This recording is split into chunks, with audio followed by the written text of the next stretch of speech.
Perlas na paborito ng mga kababaihan. Sa mga kabibi o taklobo karaniwang nabubuo. Pero sa isang lihim na kuweba sa Zamboanga, may tumutubong pambihirang klase ng itim na perlas.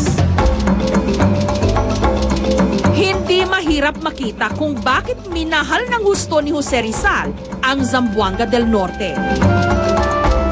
4 na taon siyang nanirahan dito sa bayan ng Dapitan.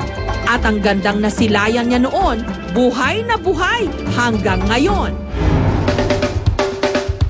Si Mike, isang adventurer. Yes, I made it!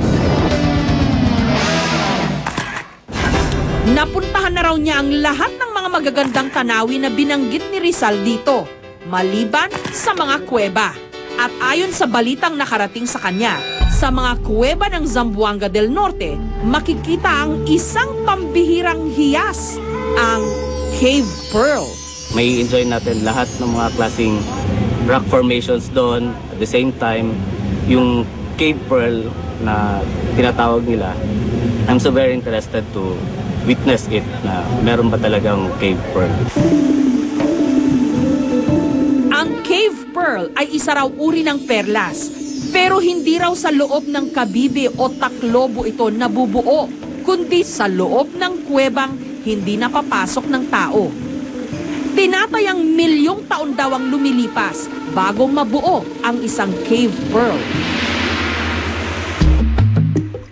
Sa pamamagitan ng tubig na dumadaloy sa mga uka sa kuweba, gumugulong ang magkahalong mineral at bato. Sa katagalan, mahuhulmang pabilog ito at nagiging Cave Pearl.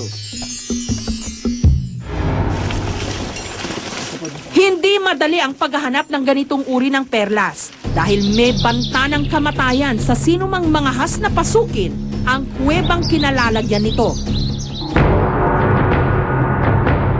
Kaya hiningi namin ang tulong nila Renan, Basil at Ernie, mga spelunker o yung mga eksperto sa pagpasok sa mga kuweba. Mga few years ago, may nangyari dito na pumapasok sila dito, wala silang alam kung ano yung caving, wala silang proper guide. Actually, they had no knowledge about caving. Pumasok sila dito, more than 50 of them. May nangyaring masama. We'll pag-pray that you guide us. Bago pumasok sa kuweba, nagdasal muna ang aming team. Kasama ang ilang mga tiga Red Cross, pinuntahan ng aming grupo ang tinatawag nilang Perfect Cave para humanap ng Cave Pearls. Ang cave natin is wet, meaning may tubig. So may dadaanan kami na pag uulan, sasara yung dadaanan namin. Kinailangan nilang mag-rappel pababa ng 40 feet para tuluyang mapasok ang kuweba. Sa dulas at talim ng mga bato, muntik nang maaksidente ang isa sa aming mga team member. Dapat medyo kalma ka lang kasi pag nagpanik ka, mabibitawan mo agad yung lubid, pwede kang sumadsad. Madilim at malamig sa loob ng kuweba. Daan-daang fruit bats o paniki ang bumungad sa aming team. Paiba-iba ang dinadaanan. May parteng maputik at matubig. May mga matutulis na bato ring kailangang ilagan.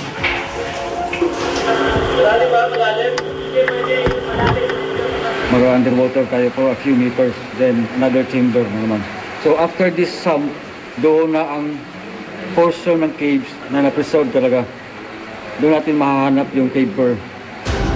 Pakalipas ang isang oras, narating ng aming team ang isang delikadong lugar kung saan di umano may namatay na isang turista.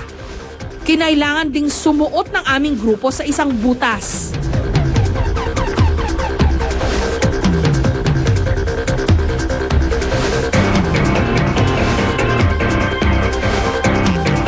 At sa dulo naman ito, isang makitid na imbakan ng tubig na may lalim na 5 feet ang kailangang tawirin.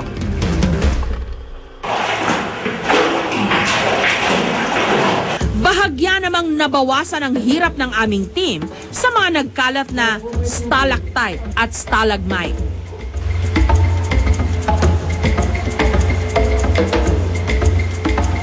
Lahat ng mga rock formations inside the cave, ma-process niya sa nature. 1 square centimeter, 1 century yan i-process. So matagal yun. So makikita natin ito, siguro na-create ito since the beginning of time nandito ito. So bawal hawakan yan kasi babagaling babali yan at saka itong kamay natin may acid, makontaminate siya. So madidelay siguro masira yung process niya. Ngunit sa 3 oras na paggalugad ng aming team, hindi pa rin nakahanap ng cave pearl ang grupo. Hanggang narating nila ang tinatawag na crocodile's mouth. Isang lagusan sa kuweba na parang bunganga ng buwaya. Nung narating ni Rena ng dulo nito, tila may namataan itong imbudo o uka sa isang rock formation na dinadaluyan ng tubig. Nung dukutin ni Renan ang loob nito, tumambad sa aming team ang isang piraso ng tinatawag nilang cave pearl. Kulay itim.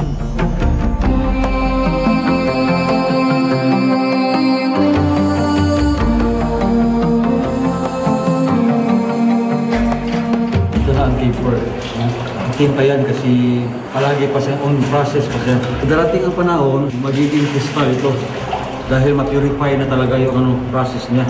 Umabot sa 6 ang nakita nilang cave pearl. Nagpaalala ang mga spelunker, mahigpit na ipinagbabawal ang pagkuha nito. Hindi natin pwedeng dalhin ito. Isawin natin ito. Okay.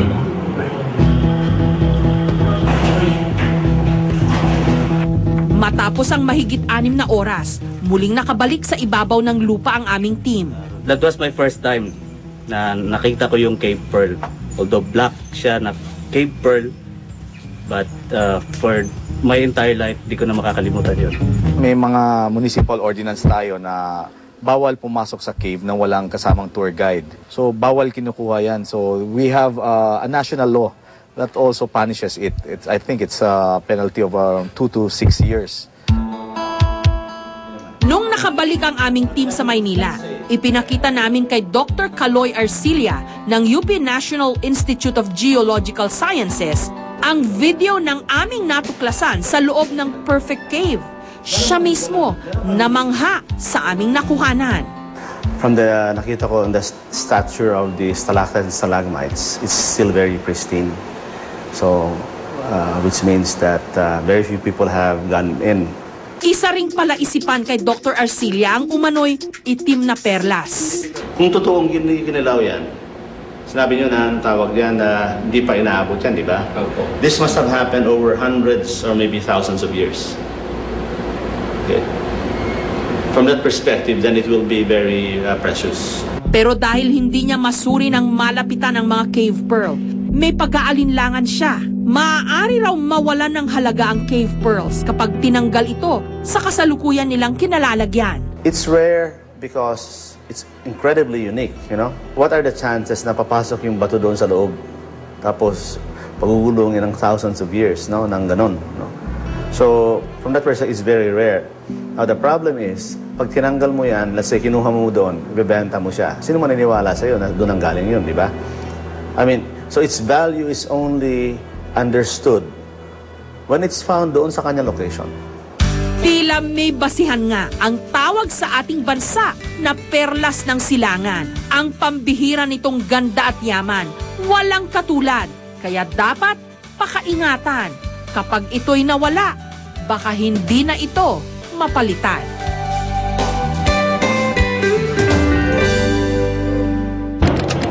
Susunod, sa panahong mahal ang asukal, may ibang paraan pa ba para makangiti tayo ng ubod?